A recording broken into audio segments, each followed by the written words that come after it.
Good morning, students. Welcome once again to the class.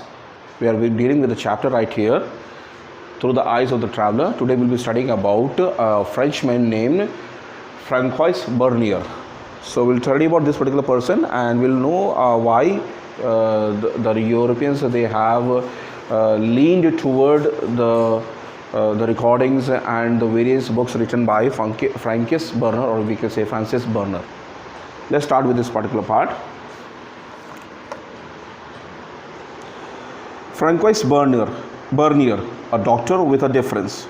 Once the Portuguese arrived in India in about 1500, a number of them wrote detailed accounts regarding Indian social customs and religious practices. So, first question which you might accompany right here is, when did the Portuguese arrived in India? When did the Portuguese arrived in India? This is the first question you might come across. So you should know that the Portuguese arrived in India in about 1500. A few of them, such as Jesuit Roberto Nobili, even translated Indian text into European languages. So we have a Portuguese writer whose name is Jesuit Roberto Nobile. So now this particular person, his writing is translating actually Indian text into European languages. So again we have a question regarding which Portuguese translated Indian text into European languages.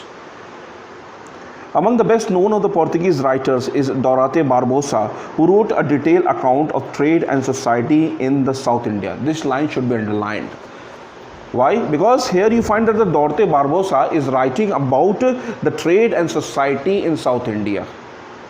So what is important right here in this particular paragraph? When we are dealing right here with the travelers, we should know the name of these travelers and from the country to which they belong to. There are several questions which are coming in the competitive exams that clearly come in the form of a match of the following, where they place the travelers on the left hand side and the name of the country on the right hand side and ask you to make a match. So this is important. So you need to learn it in a way as if you are learning the match of the following.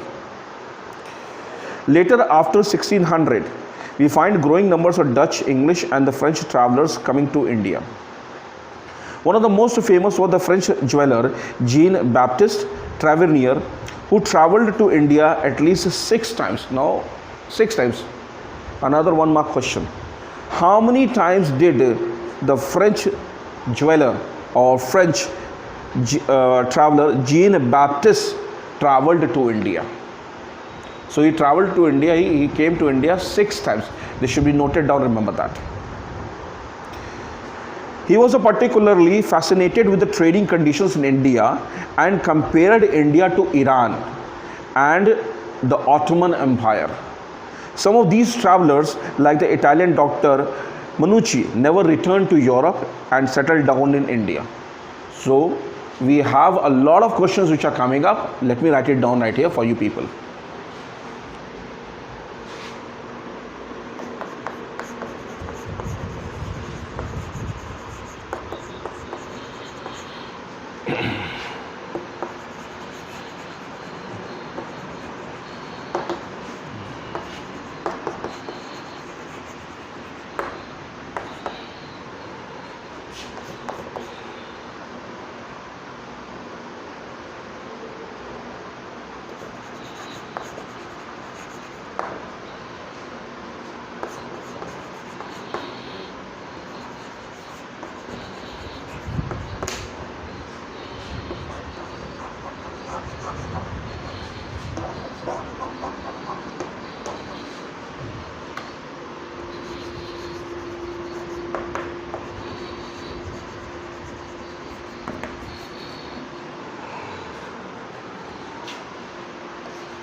You have 2 questions right here.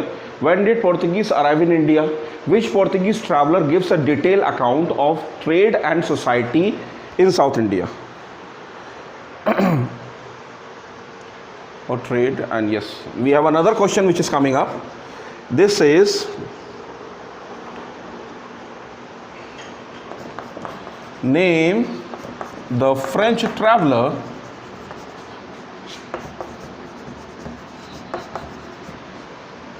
who visited India 6 times. Name the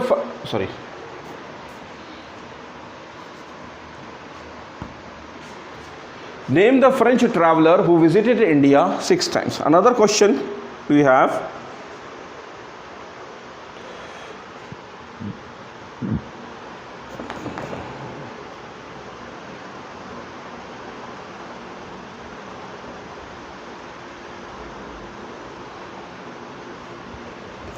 Name the Italian doctor who settled in India. So for the first paragraph, we have only 4 questions. There are a couple of them which can come in the form of the fill in the blanks. Then you have to write it down, remember that. Francis Bernier, a Frenchman, was a doctor, political philosopher and historian. So we have Francis Bernier. He's a Frenchman. He's a doctor, political philosopher and a historian. So he loves a lot of history. So it is given at the last. Like many others, he came to the Mughal Empire in search of opportunities. He was in India for 12 years, from 1656 to 1668, and was closely associated to the Mughal court. And we need to underline it. He remained right here for 12 years and was closely associated to the Mughal court as a physician to Prince Dara Shikoh. Now this is very important.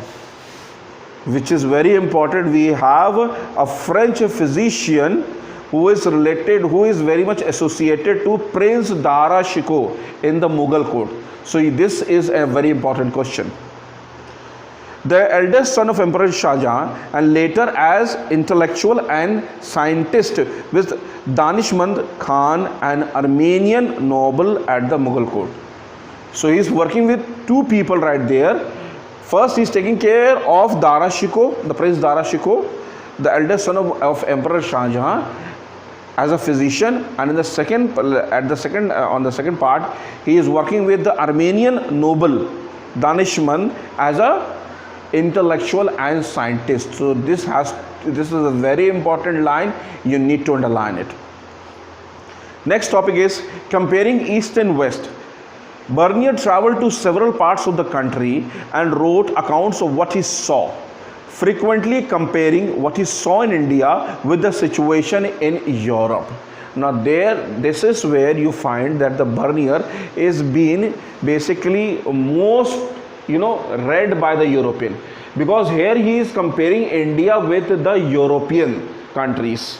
So here the comparison is basically very much beneficial for the for the officials who are traveling from Britain and coming to India in search of work, or maybe they are being transferred.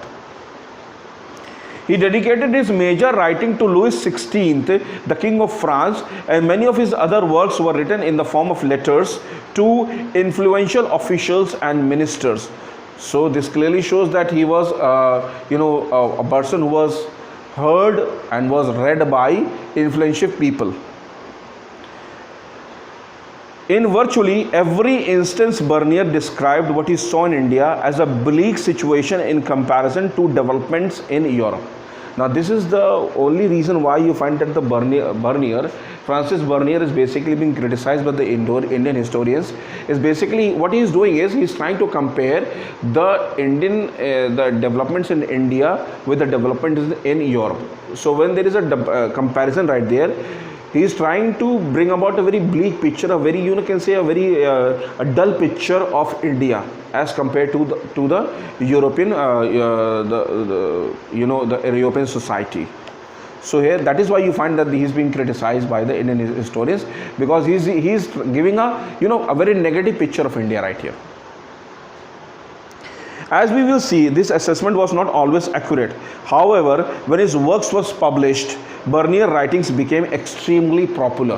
Why? Because he's comparing. Now he's trying to create a picture where he's saying that the Europeans are much better than the Indians.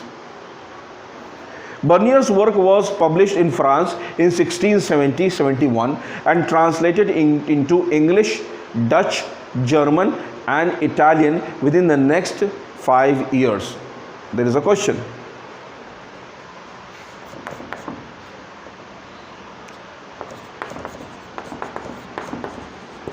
State the languages in which the works of Bernier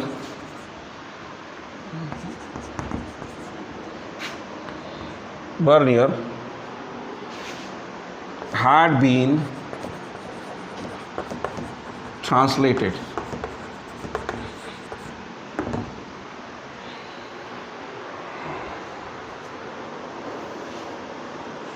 Between 1670 and 1725, his account was reprinted 8 times in French, and by 1684 it had been reprinted 3 times in English.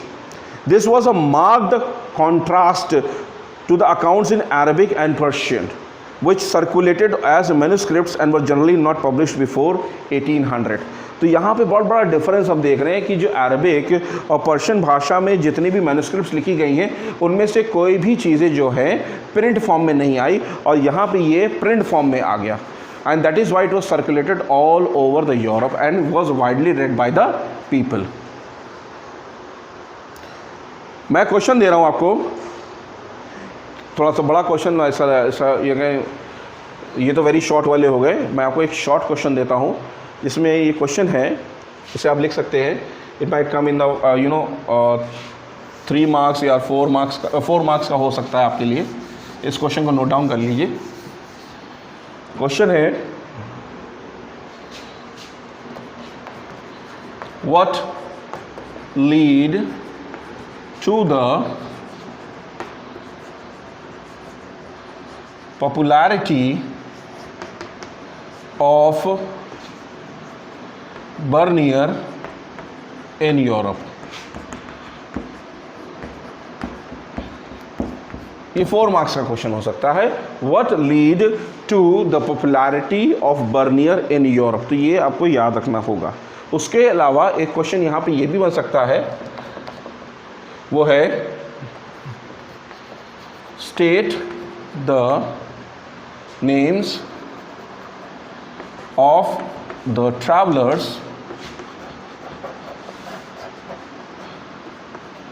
that visited India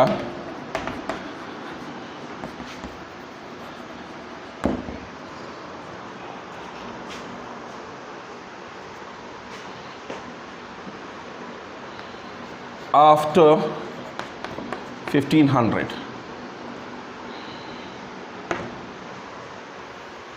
So this particular question basically you can say हम यहाँ से कह सकते हैं it can be of 2 marks.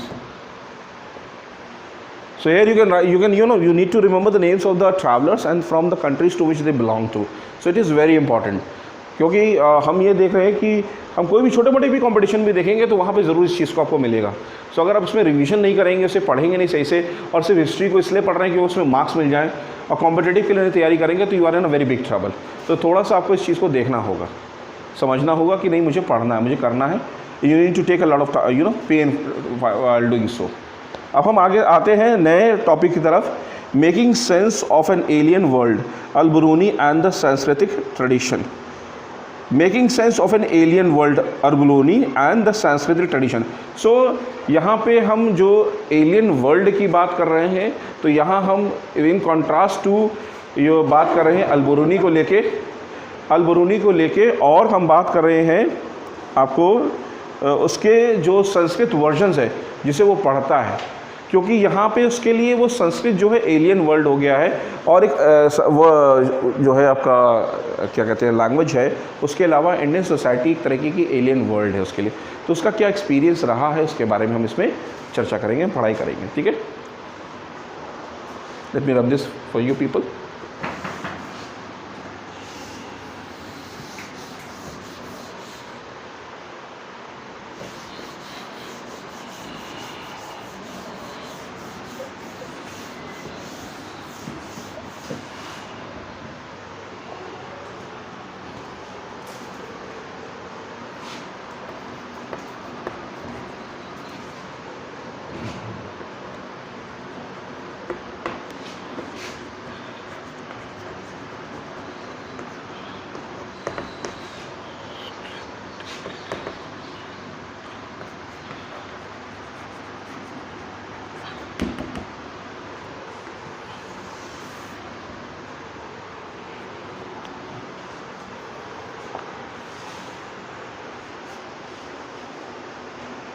Four point one, overcoming barriers to understanding.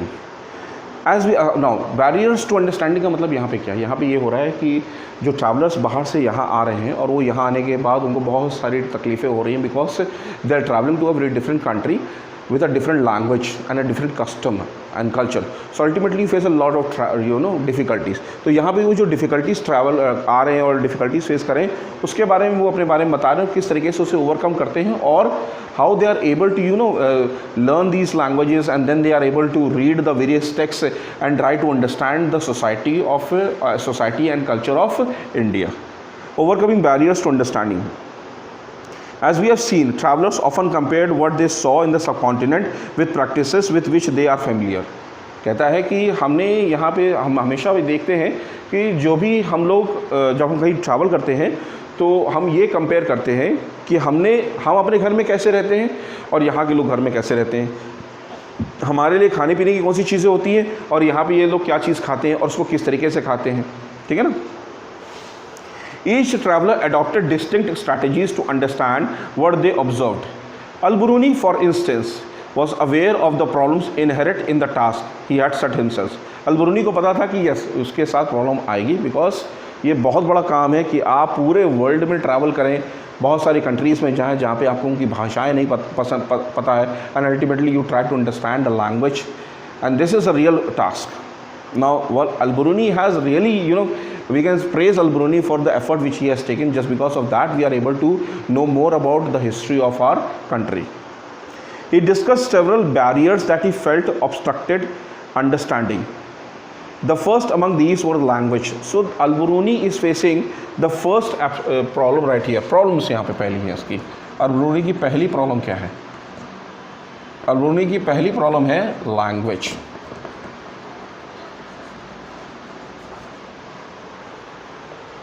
According to him, Sanskrit was so different from Arabic and Persia that ideas and concepts could not be easily translated from one language into another. The second barrier he identified was a difference in religious beliefs and practices. Second barrier क्या था? Religious beliefs and practices.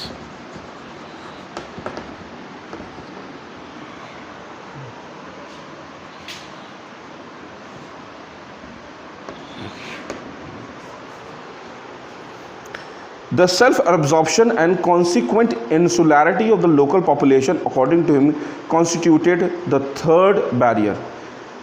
Third barrier is that the local population is not cooperating. Local population. ये third barrier हो गया उसके लिए. Al-Biruni depended almost exclusively on the works of the Brahmins, often citing passages from the Vedas, the Puranas, the Bhagavad Gita, the works of Patanjali and the Manusmriti etc. to provide an understanding of the Indian society. Now, to understand all these three things, or to understand all these three things, he is basically focusing on the Sanskrit text. Is basically focusing on the Sanskrit side. Now, what are the Sanskrit texts he's talking about? He's talking about the Vedas, the Puranas, the Bhagavad Gita, the works of Patanjali, the Manusmriti. Now, these are the works. Manusmriti, it is basically the first legal book. Okay. So I can give you a question right here on this particular not on this particular base, we have a separate question which is coming up. Sanskrit language is of enormous range, both in words and inflections. Something like the Arabic. Who said these words? We have, this is where you find a bluish block right here, a language with an enormous range. Al-Biruni described Sanskrit as follows. If you want to conquer this difficulty, you will not find it easy because the language is of an enormous range, but in words and afflections, something like the Arabic, calling one and the same thing by various names, both original and derivative, and using one and the same word for a variety of subjects, which is, in order to be properly understood, must be distinguished from each other by various qualifying epithets.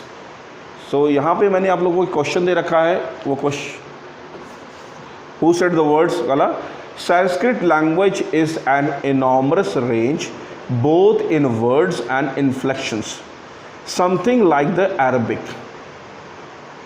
inverted commas closed. Who said these words? तो answer है Al-Biruni. So with this we come to the end of this particular class. We have started with the Al-Biruni and the Sanskritic tradition.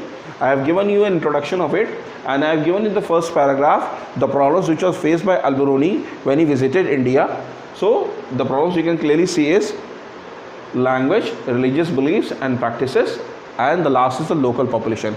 And to deal with all these things, what he did was he started reading Sanskrit texts, that is the Vedas, the Puranas and the Manusmriti. Thank you.